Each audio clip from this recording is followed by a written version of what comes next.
Looking ahead to the future of research in your field, what areas of consumer financial decision making research are you most excited about? So this is a great question. I think there's a lot of opportunity. I think the world is changing really quickly, and I also think that there are just a bunch of areas that are sort of under-researched as a starting point. Um, so for me, I think that there are a couple of things that are pretty interesting to look at. One is thinking more sort of across the lifespan.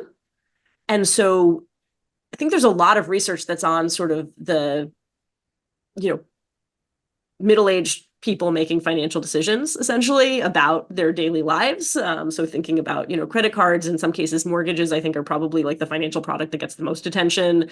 Um, but understanding better, I think both decision making and financial decision making and how it develops in children and how some patterns are set.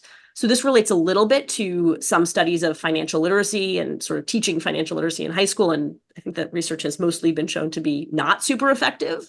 But getting a better understanding of how do we teach kids about money, at what age do we teach kids about money, and sort of what do we, how do we set people up for success starting early on? What information needs to be communicated, at what ages, at what stages, what information is better delivered just in time. I think that sort of at the lower end of development, I think is going to be really interesting to look at. And then at the flip side, thinking about decisions both in retirement. So, for example, like Suzanne Shu and Hal, I think also is involved in this, but are doing interesting research in terms of accumulating wealth at the sort of for older Americans. I think a related point that I don't think has been getting very much attention from the academic side are these intergenerational wealth transfers. Hmm. And so how do people think about bequest motives? How do bequest motives potentially also influence, uh, let's say, children, like adult children who are thinking about making their own decisions? How are these decisions influenced by either the need to be paying for their parents or the need to, or the expectation that they'll be receiving money from their parents? So I think some of these sorts of intergenerational questions are also going to be really interesting. Um, and then the other place, this is like, I feel like such a standard reply at this point, but AI is going to be really important. I mean, I think it's just the fact is that it's the world is changing. And I think there's so much opportunity for AI to change the way that people think about their financial states and the decisions that people are making. And so this, I think, could take the form of just like AI and financial advice. I think people will continue to go to humans because people, I think, like interacting with other people, it turns out. And I think there's a level of trust that you get from interacting with another human that you don't get from AI. But from the perspective of just sort of at a mass scale, what is the ability to get advice from AI going to do in terms of changes to the ways that people access information and advice, and even the way that financial advisors are accessing the advice that they give? I think it can also influence that. And then I think at the lower end, there's I would be curious about how the introduction of um, just sort of technology platforms will continue to change the way that lower income consumers are engaging with the banking system. I think in particular, if you think about a lot of people who aren't engaging with banking because of stigma or because of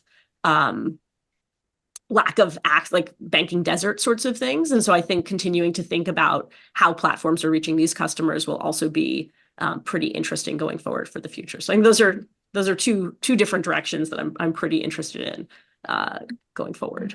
I have to ask you a follow up on the AI part. Do you see a benefit to real time, or you call it just in time AI enabled support as you go through your financial lives, like real time helping you make decisions as you're spending and making decisions? Yeah, so I think that's a super interesting question.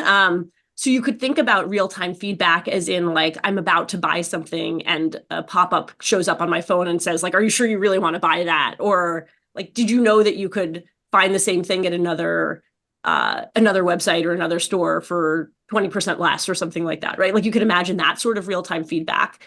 that could be that could be really interesting and valuable. I mean, there already are apps that you can download on your computer that will help you like find various savings deals and things like that. And I think that's like maybe a little bit off topic. But the other place that I think it could be really interesting is in getting you the right financial sort of the right financial information and advice at the moment you need it. So, there's so much information out there that you can identify somebody who's about to be making a really important financial decision. So somebody who's about to be like looking for student loans or looking to take out a mortgage or looking to buy a house. And so you could imagine with good intentions, right? I mean, it could also operate in the opposite way. Exactly. But providing really effective and helpful information to people at the right moment in time. I think more sort of recommender systems that are letting people input information or taking information that you've already, you sort of have figured out about people from their, from whatever activity they've been doing online. But I think that this could be really helpful in terms of just-in-time interventions or letting people know, right? Like if you're searching for a mortgage or before you're searching for a mortgage, when you're just on Zillow and looking around for a house, when that's, sort of this sort of search just gets started, helping people through that process is something that I think could be a really nice opportunity for AI. I think if, again, like for people with good intentions, I think it could work out very well. Yeah, the good intentions part is interesting because in this creator world, what will determine the quality of the advice being given? And does that kind of mean that big trusted entities might have more power, I guess, in that world?